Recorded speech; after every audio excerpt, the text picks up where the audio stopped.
In many ways, Singaporeans and Malaysians are like siblings who like to compare with one another to see who's better.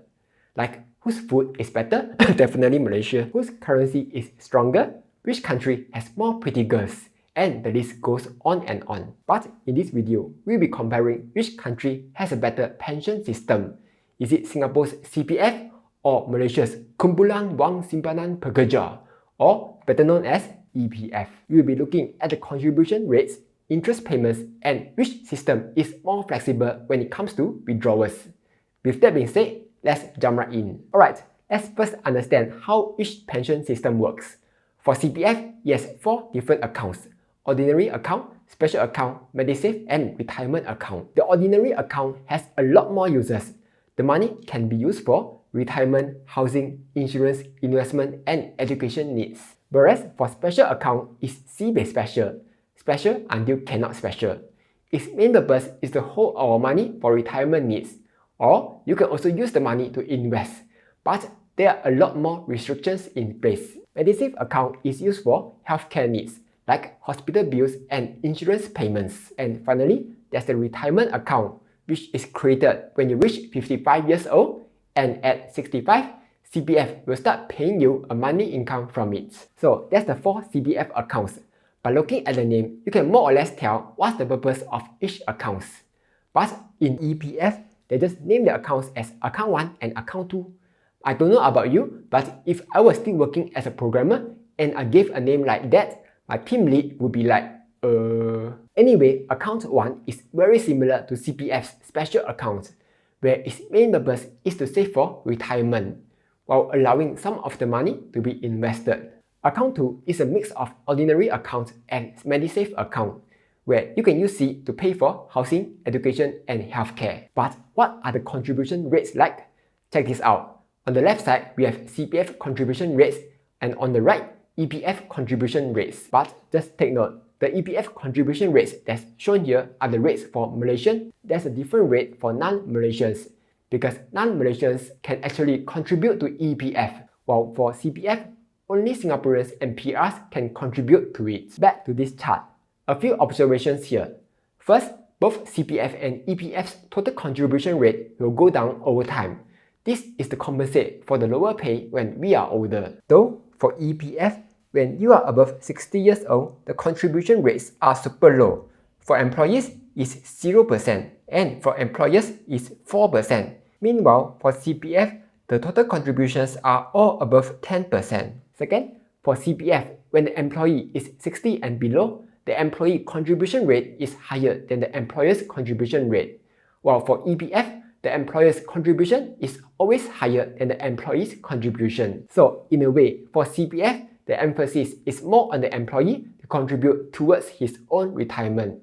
And for EPF, the emphasis is more on the employer to help contribute towards the employee's retirement. And third, CPF has a much higher contribution rate from both employees and employers. For example, employees who are aged 55 and below will have to contribute 20% of their pay to CPF, while employers have to contribute 17%, bringing the total contribution to a whopping 37%. Meanwhile, for EPF, employees who earn 5K and below only have to contribute 11% of their pay, and employers contribute 13%, bringing the total to just 24%. Not only that, if the pay is more than 5K, employers will then be able to contribute a smaller amount. There are definitely pros and cons to this.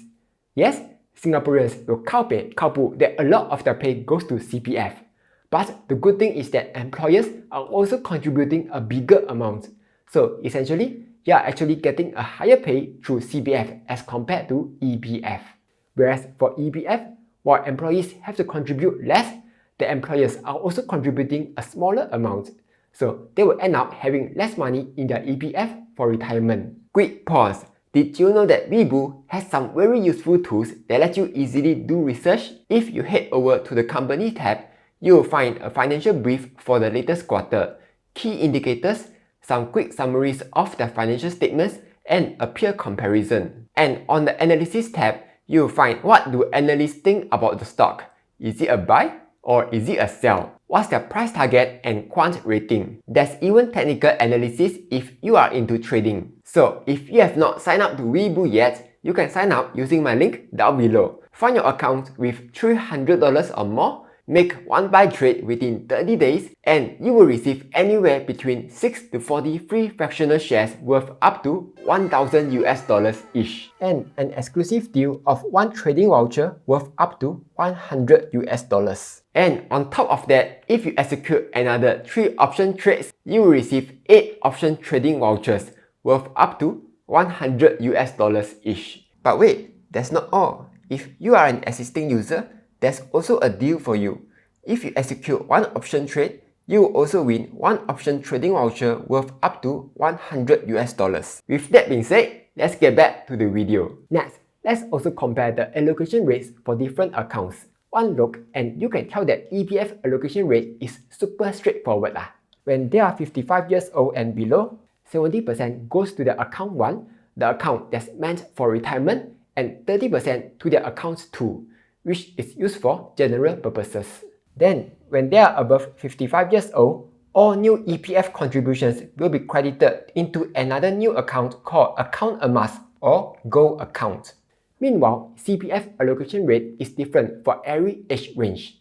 When you are younger, there's a higher allocation to the ordinary accounts, so there's more money for general purposes like housing and education. But when you get older, the allocation shifts more towards the special account, so that more money is saved up for retirement. Then at 70 years old, almost all of the allocation goes to the MediSave account, so there's more money to pay for healthcare. For this, I would definitely prefer CPF as the allocation is a lot more robust and focuses on different needs for different stages of life. Next, we come to the most interesting part, interest rates. Let's start with EPF first. They don't call it interest, but rather dividends. And just like company dividends, the yield would fluctuate every year. Check this out. Over the past 20 years, the yield has always been above 4%.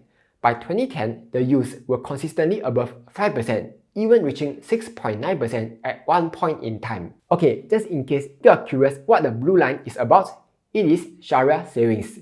The savings that's managed and invested in accordance with Sharia principles. Sharia investments have no exposure to the global conventional banking system, and that's the reason why the dividend is slightly lower. Then you might be thinking, wow, the dividends are not fixed one. Later the market jiba boom and EPF loses money, then how? For this, the government has guaranteed a minimum dividend rate of 2.5%. So it will never go below that. Though for the Sharia savings, it will be based on the actual performance. So it's totally possible for it to go below 2.5%. So that's EPF.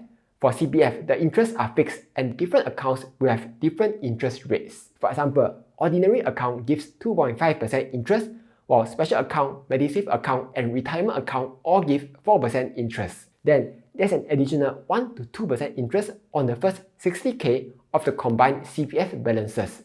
So the interest rates are super predictable and super straightforward. Then, you might be wondering, how come the interests are fixed for CPF? Where's the interest coming from? Basically, the CPF money is used to invest in a special government bond. Then the proceeds from the bond are invested by GIC. And because the CPF money sort of goes through the government will guarantee these interest rates. So even if, touch wood, GIC loses money, CPF will keep paying the same interest rates. So for this, there's again pros and cons to both systems. For EPF, you will earn a higher interest, but when times are bad, the interest could drop all the way down to 2.5%. While for CPF, the interests are fixed and it's probably better for retirees who don't have to worry that the interest rate will crash and have a heart attack. Next, let's compare the withdrawal options from CPF and EPF, starting with retirement. For EPF, once you reach 50 years old, you have the option to make a one-time withdrawal of any amount that you like from account 2. What? Any amount? Yes, any amount. So you can withdraw partially or withdraw everything. If you decide not to withdraw, at age 55, all the money from account 1 and account 2 will be transferred to account 55. Get it? Age 55, account 55? EPF is getting better at naming stuff. Anyway, at age 55, you can decide to do a full withdrawal, partial withdrawal, money payment withdrawal, or just leave the money in the account. So that's super flexible. At the same time, at age 55, all new EPF contributions will be credited into another new account called Account Emas or Gold Account. Then, by 60 years old, you can again do anything you want with the money in the Gold account. CPF, on the other hand, is a lot more restrictive. When you turn 55, the government will first ask you, how much money you want to set aside? You can choose the basic retirement sum, full retirement sum, or the enhanced retirement sum, which will keep increasing every year to account for inflation. Though, if you choose the basic retirement sum, you will have to pledge your property, so that if you ever sell your property, you will have to return the pledged money back to your CPF. So anyway, once you have set aside this amount, at age 55, you can withdraw a minimum of 5k from your CPF OA and SA, or withdraw everything other than the amount set aside. But then, what happens to the amount that you set aside? At age 65, that amount is used to enroll in something called CPF Life. It's basically an annuity plan that pays you a fixed income every month. The more you set aside, the bigger the monthly payout. And the good thing about this is that even if the amount is fully paid out, you will still get to receive payments for as long as you live. Take note, for as long as you live. So even if you live till 1,000 years old, you will still receive a payout. So that's the difference between CPF and EPF.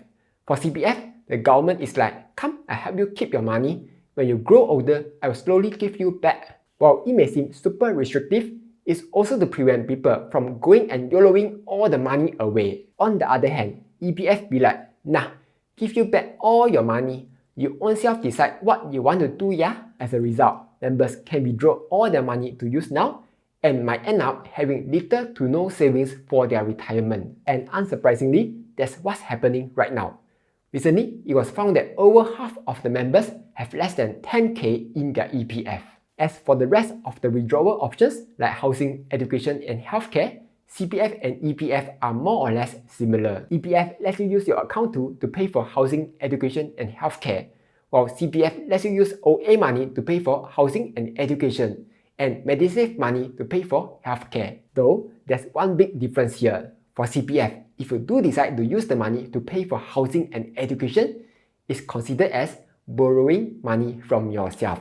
So if you ever sell your house or when you graduate, you will have to return the money plus 2.5% interest back to your CPF. Some people will complain, wow, like that one. I guess this again goes back to the whole idea of forcing you to save for retirement. Otherwise, you might end up facing the issue that many EPF members are facing now. Alright, here's my thoughts. I feel that both CPF and EPF have their pros and cons, and there's no perfect system. People who prefer to manage their own money will prefer EPF, which is more relaxed. And for people who don't know how to manage their money, will need CPF to force them to save for retirement. But which system do you prefer?